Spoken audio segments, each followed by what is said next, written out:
And we are live for episode 220 of Trek Live. How you doing this morning, Dan?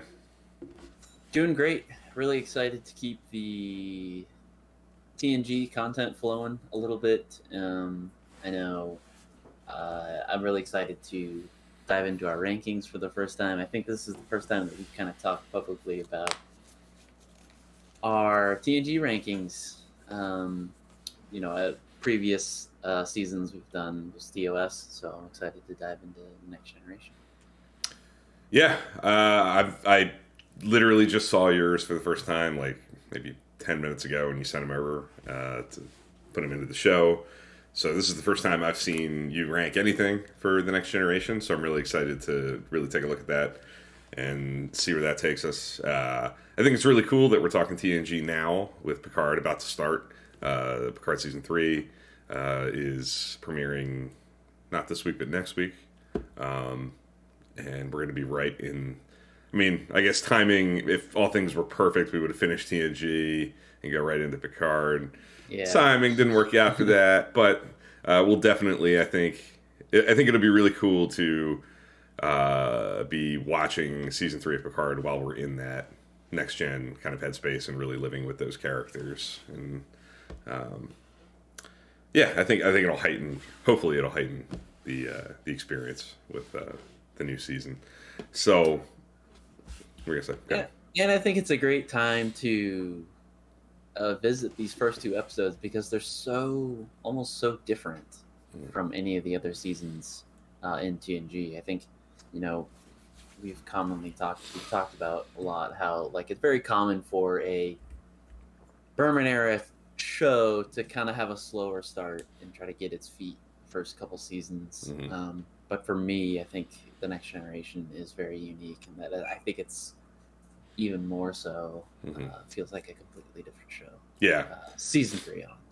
Yes. Yeah. Seasons 1 and 2 can really kind of get lumped together as kind of their own thing. I feel like for very different writing staff for the most part, very different showrunner sensibilities, very different production elements, different cinematographer, different costume designer. Like there are such notable differences on kind of every level, other than the cast, that make it easy to kind of take 1 and 2 and then maybe 3 through 7 and kind of divide them. So I think it's good. I think it kind of worked out well that we didn't do a recap of just season 1. I think it's going to be kind of neat to look at them both kind of side by side together as we're getting into season 3. I know I watched a good handful of episodes over this past weekend. The weekend we're in right now for season 3. I'm 8 episodes in, so I'm kind of already into the throes of that. You're into it too, so that should even like heighten that difference. We're in season 3 now. It's kind of what we're watching and looking back already and seeing how different it feels. So, yeah, it should be interesting. I'm really looking forward to looking at the ranks and just kind of generally talking. We've talked about TNG season 1 and 2 on this show over the years in different kinds of conversations. We've had, we had Rob on one time to talk about Dr. Pulaski in a sort of character spotlight kind of a thing. And by that's nature, that's kind of a season 2 conversation. I think we had Jordan, our friend, on years ago to talk about TNG season 1. Yeah. So we've looked at them in different kind of lenses, not necessarily as like a rewatch recap, and certainly not with something like your episode ranks to kind of hone in on. But we'll try to keep it fresh and talk about our experiences with this experience watching the 2 seasons. So.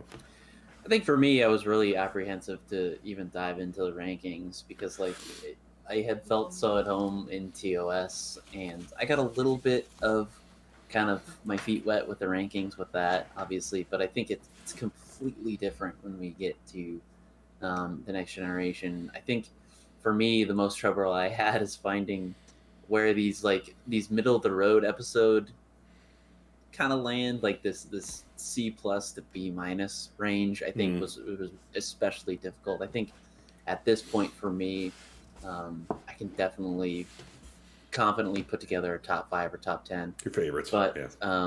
and then obviously the worst of the worst is relatively easy for me. But I think that the most difficult, as far as like rankings go, is probably that middle of the road type of episodes. Yeah, and there's a lot of them. I feel like in season 1, season 2, you have your clean cut choices for the best, and like you said, you have your stinkers that are obvious, that are often chosen. But you have the giant middle, that I think, like we do when we do our fantasy drafts. I think that's the zone that really reveals personal preference and the kind of the comfort zone, middle of the road kind of episodes that you more gravitate towards. Might reveal some like character preferences. Like, does that break a tie? Which character do you kind of prefer and have more of an interest in? Yeah. But even with middle of the road episodes, I feel like it's even hard to compare like middle of the road episodes for season 3 to middle of the road episodes season 1 and 2. I just think it's even more difficult. And Yeah. I'm dealing with a larger sample size, right? So like we have 7 seasons now. Yeah. So 3 seasons. It's a big list. Yeah, it should be fun. Yeah.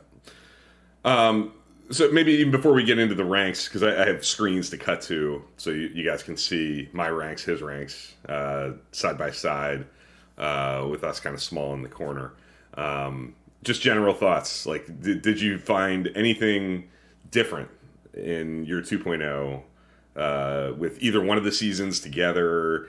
Like general impressions of early TNG that were like more broad than like getting into the ranks, that might have stood out to you as new or different from previous experiences? Yeah, I think I've noticed a couple things. I think season 1 is tougher to get through, I think, as time goes on, because like I think when you start a new show, there's always that momentum that you carry into the first season with starting a new show. But I think as time goes on and the more I see some of the struggles in season 1, the harder it is to get through some of those runs of episodes. And then as far as season 2 goes, I really I think the Wesley character, and I think we've done a character spotlight on him, I think is a little bit underrated, I feel like. And I always, maybe it's just because the way that character ends, and how it's maybe changed with Picard. Just some really good stuff with Wesley character. And you see a giant leap in his character from season 1 to season 2. Yeah. And I definitely get the trope of like the Wesley character is better without his mom on the ship. I would have to agree with that as well. But yeah, I think season 1 is definitely tough to get through at times, and maybe that just adds to season 2, because I think by season 2 there's definitely a really good solid run of episodes where I'm like, man, this is really good Star Trek. I definitely concur with everything you said about Wesley. I think if we're talking about differences between the 2 seasons, 1 and 2, I think the way that Wesley's character is written, treated, inserted in stories is very different between the first 2 seasons. I think a lot of the things that people hone in on as broad, at this point, kind of cliche criticisms of Wesley's character stem from season 1. When he's kind of outside the chain of command, he is more like a kid who wanders into work with his mom on occasion and has a different perspective and solves problems because of that militarized. It's not a military, but like the different perspective kind of lets him see things that maybe the crew doesn't. Is the generous way to put it. The non-generous way to put it is he's smarter than the crew and saves them on too many occasions. I think that kind of stops in season 2 when they kind of give him a gray sweater, make him more of like an intern, somebody who's there learning on a sort of educational program. He gets an opportunity to do some things on the bridge for sure, but the writing leans more into he's learning and he's green and the rest of the crew is kind of bringing him along in episodes like Pen Pals, when he gets an opportunity to kind of lead a mission, a scientific research assignment. Survey, yeah. Yeah, and has a crew, has officers that are working with him and under him, and he gets to kind of call the shots. And he struggles with that. And I think that I certainly found, as somebody who's like in a position of authority at a young age in a movie theater job, like supervising people who are older than you, who are more experienced than you. I certainly grew to appreciate that the older I got, and as I hit that point around the same age that Wesley was in that episode. So I think they found more interesting, creative, natural ways to use Wesley's character, and that does make him underrated. I think if you look at his little arc in season 2, he's pretty good. I think he's a welcome member of the crew. I don't think. I certainly never find myself like rolling my eyes when he comes on screen and kind of checking out when it's a Wesley episode.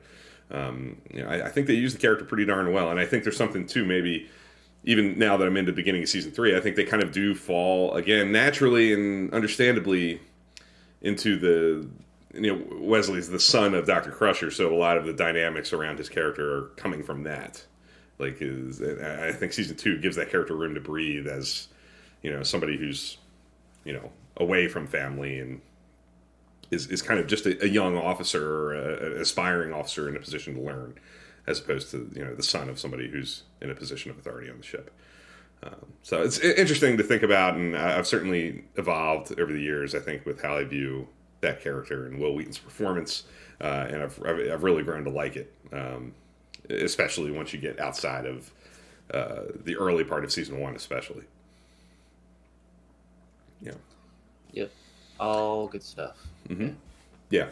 So let's get into season 1. I'm going to throw our episode rankings up on the screen here, so that we can kind of dive in and look at some differences. Like I said, I haven't seen these until right now, so we're pretty darn similar, really. We have a different number 1, but our 1s and 2s are just kind of are mixed. You went with 1100, 1001, which was my favorite episode of season 1 on my last rewatch. I flipped them myself this time around. I went back to Conspiracy, which was always kind of my standard answer for years and years and years growing up, for favorite episode of season 1. So I guess right away I'm kind of curious, like, was that a difficult decision? Was that close? How do you feel about those 2 episodes, and what gave 1100 the edge as your favorite episode of season 1?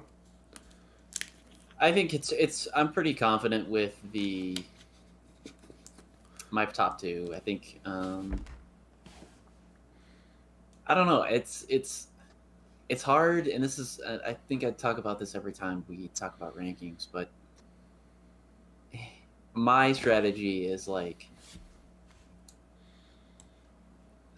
Desert Island if I'm watching this again, and also sprinkling in some like favorite type of, because we go back and forth between favorite and best, and I just think that for me, Conspiracy is that too, just because I'd rather watch 11001001 over that, just because I don't know, I don't know, I feel like it's a more fun hour for me. A little bit over. Not to say the Conspiracy is great. I think it's just a different episode altogether. Very much so. Yeah. But yeah, both really good episodes for this season. So yeah, I just love the classic trope of someone trying to steal the ship and get it back, and it's there's some really good stuff with the holodeck in it. It's really enjoyable. But yeah, all good stuff. Both those 2 episodes. I love 1100, 1001 for a couple different reasons. I think there's a really cool science fiction idea. The binars are a unique concept. I think even visually, like the way they're presented, the way that they cast those aliens, the makeup, putting them in pairs. They're innovative ideas. They're not just, as time went on, and the common way to do aliens in Star Trek was kind of slap a forehead ridge on them very humanoid, but with a subtle difference. And they're essentially, they're human basically. In all intents and purposes, 1100 really goes to lengths to present truly alien. Different kind of life form, and I love that. I love when Star Trek does that, and I think the exploration of the holodeck so early on in TNG, it's so easy to kind of go to a malfunction, a real problem, a crisis like the Big Goodbye, which is also very high on both of our lists.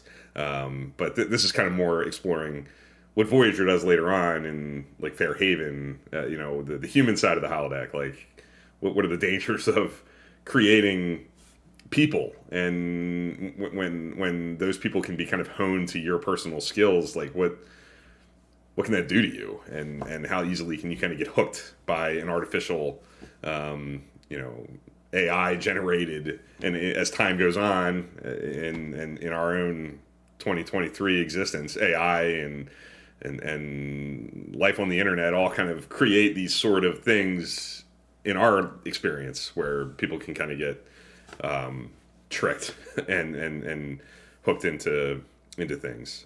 So I think that episode's use of the holodeck and the kinds of questions it asks and where it puts Riker is poignant and is better with time, because I think it's more relatable and more real life today than maybe it was even back then. So I think it's great. I really loved it last time around. I loved it again this time. I think they're pretty clear cut 1 and 2 for me. Conspiracy and 1100. Conspiracy for me, I went with Conspiracy because I think it has a tension level, a dramatic urgency, a scope, the way that it deals with something that could impact the entire Federation, all of Starfleet. We kind of go back to Earth. Like I like the groundedness of that urgency. It feels big, and it feels, and it always it's unique because when it's all said and done and it's all over and we have the hindsight to look back on it, it's something that they've never really gone back to. So it kind of stands alone as this big threat that happened and felt like a real problem that never necessarily manifested itself again, at least to this point. With all new Trek, who knows, maybe it'll come back around in some capacity down the road. But I think that almost gives it another piece of cachet in my mind, that it stands out as such a singular hour of Star Trek. We have the same number 3, Arsenal of Freedom. That's been a favorite of mine since I was a little kid. I just love the action adventure, sort of TOS fisticuffs kind of throwback to that kind of Star Trek. I think it's the best episode of the season in terms of using the entire cast. Every actor on the show has cool and interesting things to do, whether they're on the planet or on the ship. It emphasizes character dynamics. Great guest star, memorable. Like as soon as I don't know about you, but when I see that actor in other things, don't you like immediately he's the weapon salesman, the weapons guy. Yeah. Yep. He's trying to sell you something that's going to destroy your own planet. So there's really memorable stuff in that. They separate the ship. That's huge. Like they only do that in Farpoint, Best of Both Worlds, and Arsenal of Freedom. And it's. Geordi's great in it. He's a young officer who's put in command as a bridge officer, but again, kind of like the Wesley thing in Pen Pals we were talking about. He's young. He's got other officers around him that are more experienced than him, that have different points of view, and he has to stand his ground. I think Deanna's great in it, counseling him, doing her job as the counselor, having her finger on the pulse of the crew and the young officers that are surrounding Geordi, and how they're responding to the crisis, and him in command. You get the Crusher and Picard stuff that I think goes undersold often, but when it comes to the surface is really good. So I love that episode. I always do. You talk about like easy watchability. Could throw it on anytime. That's like a classic answer for me. I can always put that on, and I enjoy it every time. Any other thoughts on that one? No, I think I agree with all your points. It's just an all-around solid episode of Star Trek. There's very few negatives. I mean, it feels like it could be an episode of the original series. If I'm being completely honest, it just feels no doubt. Yeah. There's a really good Trek Ranks episode about the topic of that week was episodes that feel like TOS, and I think we might even mention that last time we did Trek Live about the Royale, kind of feeling like a TOS. I think Arsenal Freedom is another one that. Yeah, it's another one. I mean, there's a few, especially in season 1, that do feel like episodes, but yeah, definitely Arsenal Freedom. I think our lists are really similar. I'm trying to see if there's anything that has like a big numeric difference. I glanced at season 2 and I saw at least one that was a pretty sizable difference. So there's a definite division point there. But in season 1, I don't know that we're separated by more than 2 or 3 spots on any given episode. Yeah. So nothing really notable there. You have Angel 1 at 22. I have it at 24. I know you're a little more forgiving of that one on the sort of cheeseball, so bad it's good kind of category. Yeah. But I mean, even that we're pretty close. Yeah, and I don't know. Maybe it's because season 2 has like a bigger middle ground, kind of middle of the road, so to speak, type of episode. But I just feel like these episodes are hard to argue with some of these bigger jumps and bigger differences in ranks. But yeah, I'm just curious to see other people's rankings of how they put together season 1, because I find it hard to move, the last outpost up more than it really is, more than 2 or 3 spots. So, yeah. I like the The tough thing that I have, I'll point out an episode, is Encounter at Farpoint. Mm-hmm. That's always tough, and it's going to be difficult, in the Berman era. I feel like to put that, because it is 2 hours, so they have a lot more real estate to put together a great story. It's big, yeah. And it's also, they got a bigger budget, so it's almost like the premieres are just so unfair and so tough to rank. Yeah. Sometimes. I agree with you. I think Farpoint is a really tough thing for me to put my finger on. Like, on one hand, it establishes so much Star Trek. In all the visual stuff, the characters, obviously, it kicks off so many of the threads that do pay off over the course of 35 years now, because some of those things are going to pay off in 2 weeks. But some of it really hasn't aged well. Some of the Deanna stuff, and it didn't. It was weak years ago. Like it's not like it's 35 years. It's like, no, there's some troublesome stuff in that production, and it's not great all the time. It's kind of lopsided. It's the Q stuff and the Farpoint mission at times do feel kind of disjointly shoved together. They feel like 2 different kinds of stories, and it doesn't feel like a natural marriage. But when it's good, I think the things that work about it are so big and so momentous for Star Trek as a thing that it's hard not to elevate it a little bit, especially in season 1, when some of the other episodes surrounding it on both of our ranks below it are, maybe some of them are a little more like honed and less inconsistent in the writing and in the performances, but they're less remarkable. Like there's less there to like really chew on. It's hard to balance that. It is. Because content-wise, yeah, it sets up pretty much everything, a lot of stuff. Yeah. And then, but yeah, it's tough. So I also have a tough time with Q episodes in general, and maybe we can talk about that when we get to season 2. Season 2, but Yeah, it's.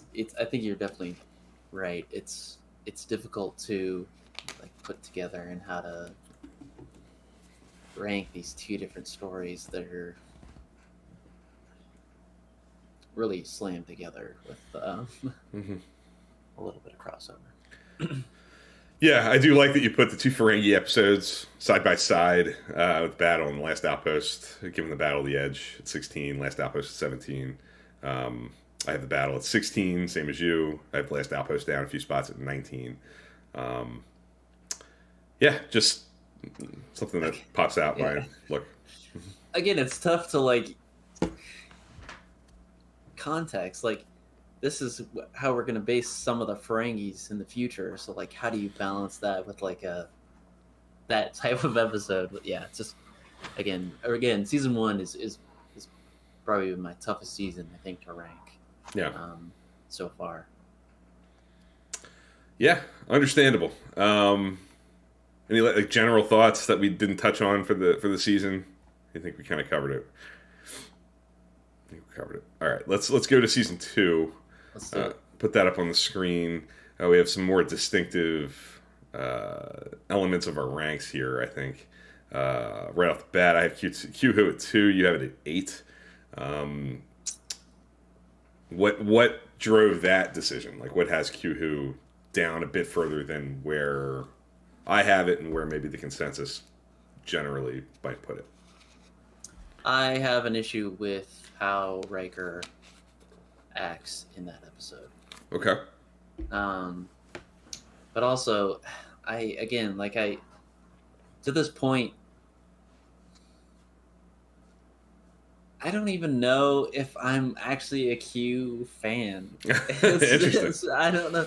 I don't know if it's like the John Delancey is great, but I think the character is just. I guess it can be interesting with trying to feel so alien, but he almost just feels like a cheat code. Like it's just, Mm, and maybe that's the point of the character. Um, that he's supposed to feel that way. But I don't know. I feel like I'm in this stage of life, rewatch life. I'm just not that big on Q stuff. doesn't resonate that much. Yeah, I mean, Are we a fan of Q because he isn't actually like good and interesting character, or is he just so integrated in Star Trek that where they make Picard season two? I think he's an interesting character. I think he's a good foil for Picard. I think the reason that he resonates Yeah. as well as he does for me, I totally respect what you're saying. I think time travel and omnipotent characters like Q can come across a bit like a cheat code because you can dramatically they can snap their finger and resolve the problem at any time, and it can kind of get convenient Yeah, to let that can things be lazy play. writing. You know, Yeah, it's just yeah. and time travel does sort of the same thing. There's just murky, you know, mechanics to it that can get in the way, and how to resolve the whatever the problem is can get murky too. So there are definite issues on both of those fronts that I respect. But I think for me, the reason I've always loved Q, and I still do, is Picard is such a buttoned up, serious person that I think Q does introduce a such an opposite voice that it brings out fresh colors for Picard. I think gives him TNG as a show in general. You know, with the main cast, you know, I view it as a positive because it's. I mean, I don't like answering the question, but it's my favorite Star Trek show. If I'm really being if I'm being real, so it's certainly not a negative for me. But the cast and the characters are pretty buttoned up. It's a serious show. Like, there's some humor from Worf, like fish out of water stuff, and ironic humor there. And Data certainly brings humor at times too. But generally speaking, it's the cast and the characters are very serious. So Q brings a kind of a chaos and upending the status quo element that I think can play well. And I think Q Who I think finds for me the right balance of some of that, but also a danger and a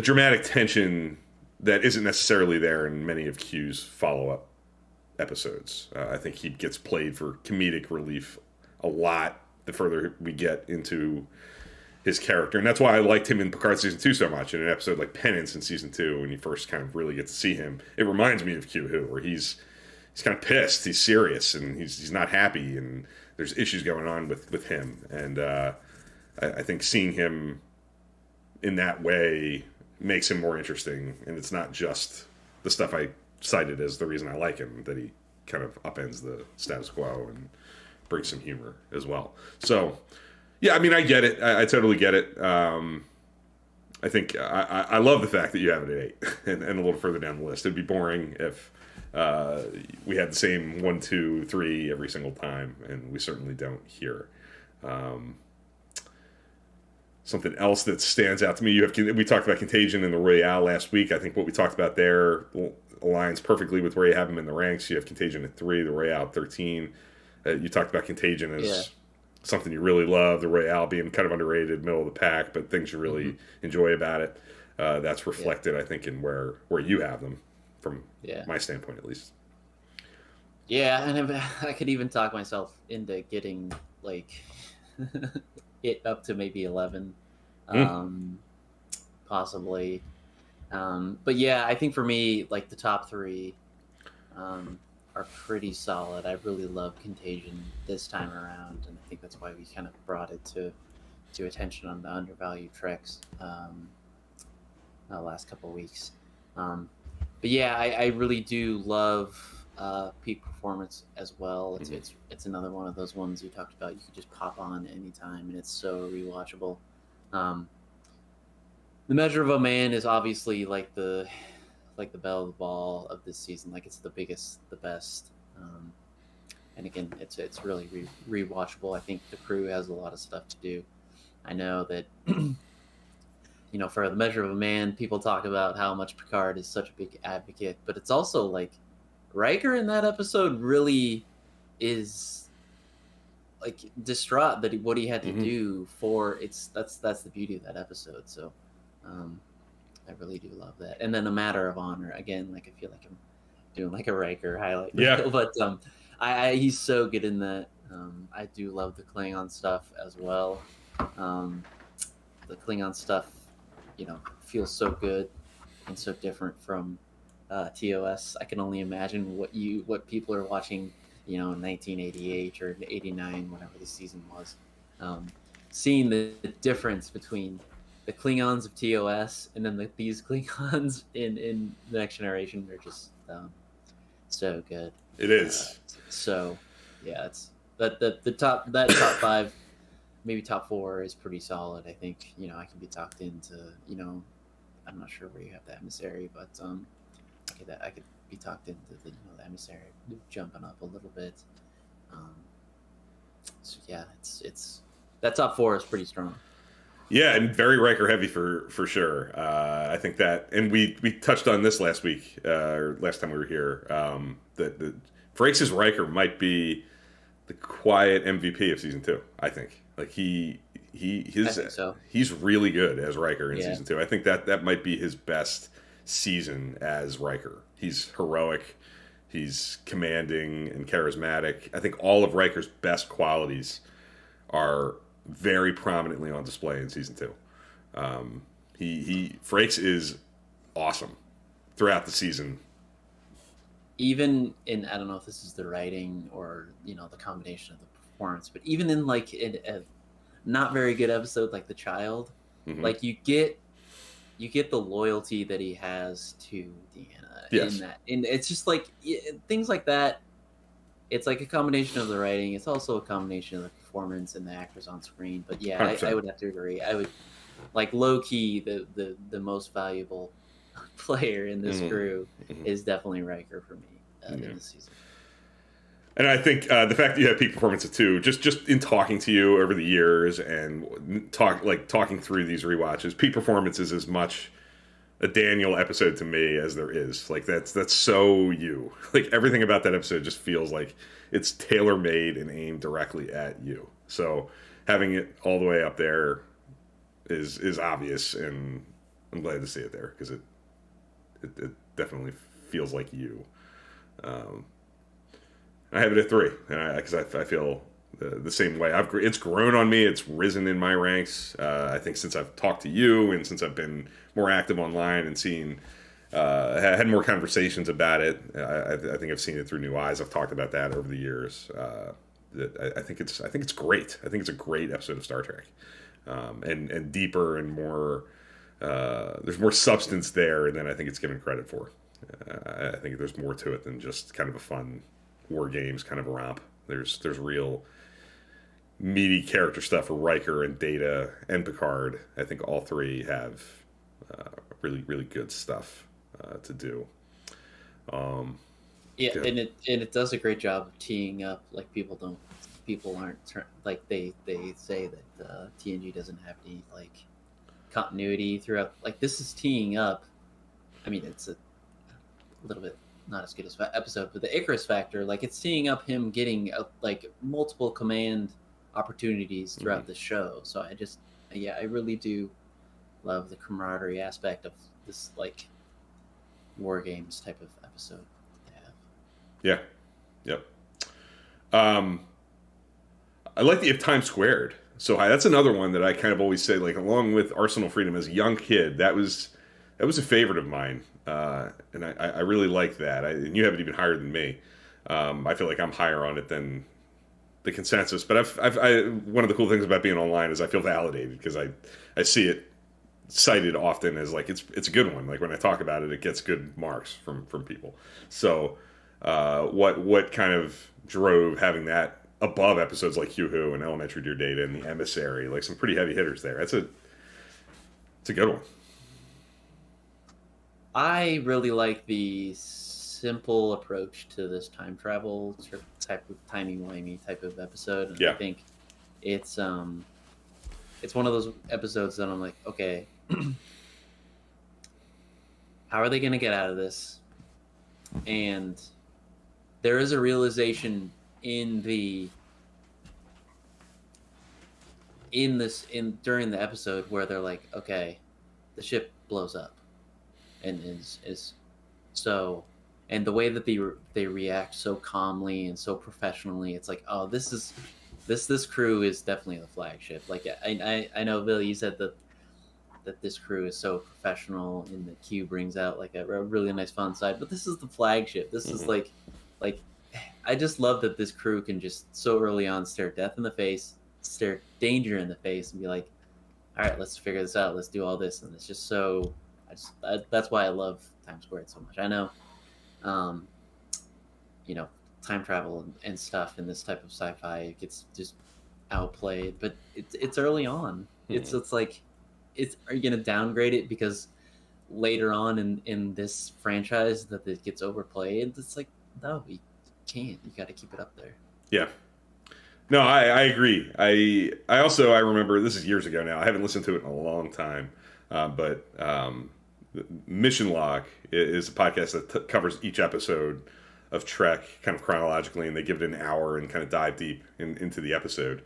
And he's not a host on the show anymore, but Ken Ray was one of the original guys on that show. And when they did Times Squared, he talked a lot about, I think it was him, I think it was Ken, looking at Times Squared as kind of an allegory for like recovery, like somebody overcoming an addiction, or like but more broadly, it's like Picard has to look at a version of himself that he hates and has to move past. Like he sees choices that this mistake that this other Picard made by leaving. Yeah. Like he looks at this other version of Picard that left his ship and survived after and watched his ship blow up, and is just disgusted by it and can't stand to be in the same room as that version of himself.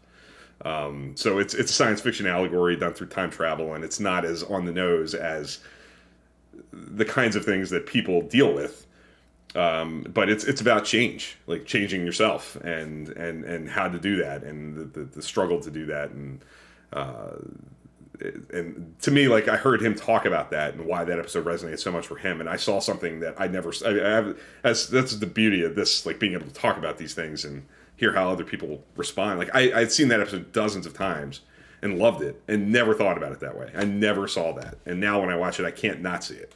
Well, I think maybe I'm older, but I think it's obviously informed by just hearing somebody talk about their own perspective, watching it, and having it land on them like a ton of bricks. And it changed my view of that episode forever. And I think it's a better episode of Star Trek now than I did even when I was a kid. Because when I was a kid, I liked it for the cool visuals of it, the ship going through the vortex and the Tupa cards. Like it's cool. Like there's a lot of cool stuff in it, and it's very dark and like it really plays that like dread and like something terrible is about to happen kind of tone that's unique. All those things resonated with me, but now I look at it and see different stuff that really interests me and that I think is really really well done. So check out the mission log episode of Times Squared, and you'll get a whole different perspective on a really good episode. But also, all that to say, that's a reason why, if you do have a reason like that for a particular episode, let us know. We want to hear why. We want to have our perspective changed on an episode like Times Square or any episode. Mm-hmm. That's the beauty of it. I mean, different people are going to respond to things for their own personal reasons, and just hearing those things can really open up a whole different world of, you know, how an episode might land on you. So yeah, please, if there's an episode out there that you love that is like low on these lists or that we skim over and don't talk about, tell us. I want to hear about it. And I love those stories. What else? What else is different about these lists? You have not a lot of great differences. I mean, we're again we usually are like relatively similar. When you do it by the season, and there's 20, 22 even in these bigger seasons, like it's hard to get vast differences. I don't think we often see like 8, 9 spot differences. So we're pretty on point with each other here. Loud as a Whisper, you have it 9. I have it at 12. You have it inside your top 10. I'm not sure. It's just maybe it's just like the campiness in me, like the on the nose type of. Mm-hmm. I just love that. That's such a fascinating exploration of a different type of communication. Sure. And just seeing how, and I think it's just interesting to see how someone takes maybe, something that is considered a disability and makes it into like something that's positive. I really do love that episode, and it's a really underrated, at least in my mind. I think so too. I've always liked it more than I felt like it was perceived. There's zero subtlety. There's no subtext. It is all right there. But Star Trek does that. Like there are other episodes of Star Trek that I like that embrace we're not even gonna F around and try to be subtle about this. We're just gonna say it.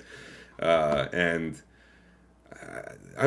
one's growing on me. I mean, or maybe I've always felt the same way, but I've gotten more comfortable like edging it up a little bit, and I gave it a B minus this time around, and I think that's probably the first time I've ever given it more than a C plus. So it's moving on up. It's a B in my book.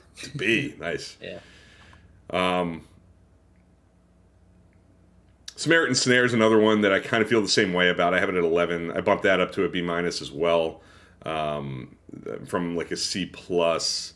Go ahead. What do you think? What I really like about this episode is the bluff. With Lower Decks doing what they did to that species, I can't. It pushes it over to the edge where I just can't stand this these species, and but I just love the bluff. I love that there's some chemistry building within this crew to be able to like on the fly, like be able to bluff their way out of not using like some. I just feel like that feels like almost like a Kirk move, almost where it's like, that's why I have that. If they didn't have that, they'd probably be a lot lower. A lot lower. Yeah. I would punish it more for. I've always been kind of mellow on the Pac-Led stuff, although I feel more compelled to maybe reward it a little bit now that the Pac-Leds are back in a more prominent way. Like they factor into Lower Decks heavily, and it's not kind of a one-off thing anymore. So I feel a little more like empowered to maybe bump it a little bit. But I really like the Wesley Picard shuttlecraft ride. I think there's some really good insights into both of those characters. Again, that's another example of season 2 using Wesley in all the right ways. I think putting so much better. It's so simple. Put him in a shuttle with Picard and let them like talk about the differences between like the different sides of the spectrum that they represent, and you know some of Picard's dialogue in the shuttle I think is so core to why I love that character so much, and he's always been like a hero of mine. So that's another kind of underrated one that I'm starting to feel more comfortable bumping up my list a little bit and giving it that into B territory for me. I don't think it's great. I don't think it's groundbreaking, and I think it has issues. It's not in the same category as Matter of Honor or Contagion. It's not as honed as those episodes are, but there are things about it that I really like. What do you like better if you had to choose between Unnatural Selection? Oh, you like the Deadly Years. You had the Deadly Years pretty high, so that's an obvious answer. You have Unnatural Selection at 17 here. So I'd probably put. You'd go with Deadly Years, I'm sure, because you had the Deadly Years. Deadly Years for sure, but I don't know. I think the reason why maybe it should be a little higher. I'm not sure. This is why it's so hard because that's where are they aging on the ship, or do they have to go into a shuttlecraft? Yeah, so Pulaski gets it by beaming a patient from this colony up to a shuttle, puts the patient in stasis with data, assumes that it'll be okay, and gets burned by it. Like what she's assuming is going to work doesn't work, and she ends up catching the same. What I like about it is like she's willing to risk everything for her job and for medicine, and I think that should be like every doctor's a mark of every good doctor is that. Yeah. And maybe it's lower just because of the resolution with the genetics and stuff. The transporter. Yeah. That punishes it for me too. I think it becomes kind of a trope and an easy. The transporter that solution opens the door for a lot of. This could solve all of our problems. Like go find an old piece of DNA and just kind of. Yeah, or you like. Can you de-age anybody that way? Yeah. It's like we've got older versions of your software, which is yourself. That you can just go back to that version. Yeah. Yeah. That opens some dicey doors that I don't love. But that's an easy episode that you can like every once in a while you see.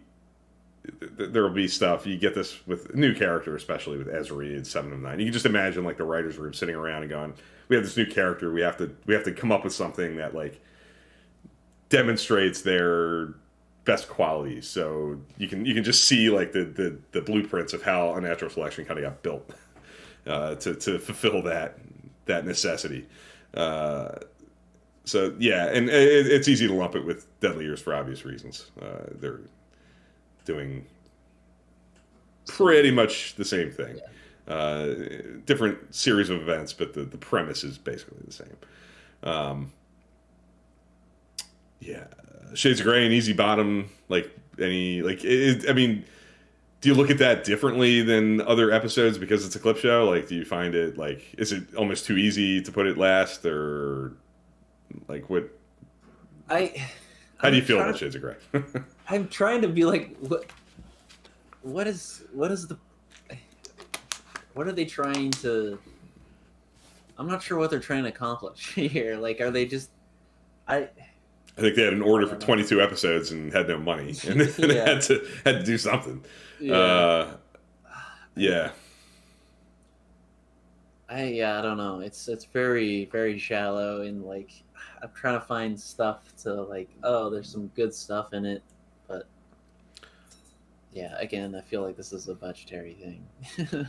That totally is. Yeah, I think clip shows are the worst kind of TV in my mind. Maybe they had more value back in the day when you didn't have easy access to rewatch this stuff. Yeah. But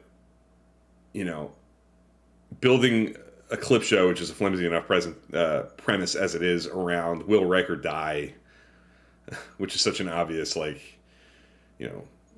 him on a bio bed and worrying about is he going to die or not when he's obviously not is just a mixture that's going to take you nowhere. Like it's just a path to nowhere, and it's just like you said. What's the point? Well, the point is to go through the process and put something on the screen for as little money and as little effort as possible, and that's what they did, and that's what it feels like. Which I think is like a mark of like this really dates the show, and it doesn't, because like that I feel like that's a mark of like 80s and 90s. They would do that, yeah. Like I think Seinfeld has a clip show, like a bunch of these 90s shows, like clip shows. The Office had one, which felt like I couldn't believe it because it was like in the mid 2000s, and it was like, really, we're still doing this? I remember when it aired, and it was like I wasn't old enough to experience Shades of Grey in real time, but I imagine people not knowing would turn that on as the season finale and get really pissed off. Like you're excited for the last episode of a season, and it's a clip show. And I remember watching The Office that week and realizing 5 minutes into it, it's a freaking clip show. Are you really serious? Now I know what it felt like in '88 or '89 when Shades of Grey premiered. Especially on a season finale. Finale. Like, oh my goodness. Yeah, that's tough. It's a real shame. I don't. It's not as offensive as Code of Honor. It's not as, I think I said this in my Twitter review. It's not as like obviously problematic as Code of Honor is. It's not as completely ridiculously awful as And the Children Shall Lead is. But it's its own brand of terrible. For whatever the reasons, I mean, I get it. There was a writer's strike that season. That's why there's 22 and not 26. They had issues that year for all kinds of reasons outside of their control. But circumstances aside, what you put on screen is what you get judged by, and that's. I gave it an F. I bumped it down. I gave it a D- before because I felt like, it's just a clip show. It's not like I'm not going to hammer it for that, but it deserves it. I think it's one of Trek's worst episodes for its own reasons. And yeah, if we're talking about rewatchability, like it has no rewatch factor. No, not at all. Yeah. None. All right. Which I mean, I'm assuming you kind of said this already. Season 2 is better season than season 1 in your mind. Yeah. Gotcha. All right. Sorry, I'm not trying to dog on season 1. There are some handful of good episodes, but this is leaps and bounds. Definitely a lot better than season 1, for sure. Well, we talked about it with Wesley. I think we kind of we didn't compare Riker to the way he's portrayed in season 1, but talked about how strong he is in season 2. I think the characters are just better drawn in season 2. Data in season 2. Season 1 Data, especially in the early part of the season, is Spiner's always great, but I think they lean a lot into the jokiness, the childlike questions, like, what does that mean? I don't have that in my database. It's not a definite. He has no Urban Dictionary in his computer brain. There's a lot of that kind of stuff in season 1, and in season 2, you get the Measure of Man, you get pen pals. I mean, they're more serious treatments of Data's character. Worf is more on the forefront in season 2. Guinan is so good. Guinan brings a whole different element to the table. 10 Forward brings a different element to the table. Just that set, even when the Guinan's not in it, just having that place. Like season 1, I think even the original series had like a mess. Like they'd have scenes and in a cafeteria kind of setting, like occasionally where they're sitting down, hanging It was out. pretty basic though. It was basic, absolutely, but like season 1 had none of that. Like there was just no place for them to just, if you needed a scene to get them out of the bridge or out of a work setting, they didn't really have that. And season 2 establishes from there on out that like all the shows, they're all going to have something, because I think dramatically they need it, and I think that does add a lot to the table. So yeah, I would agree. I'm going to post my some of my stuff that I always do. I held back on some of it until after we did this. Episode ranks, grade changes. I'll put all that up on Twitter. Season GPA, that kind of stuff. So that'll be going up shortly for season 2. Nice. Yep.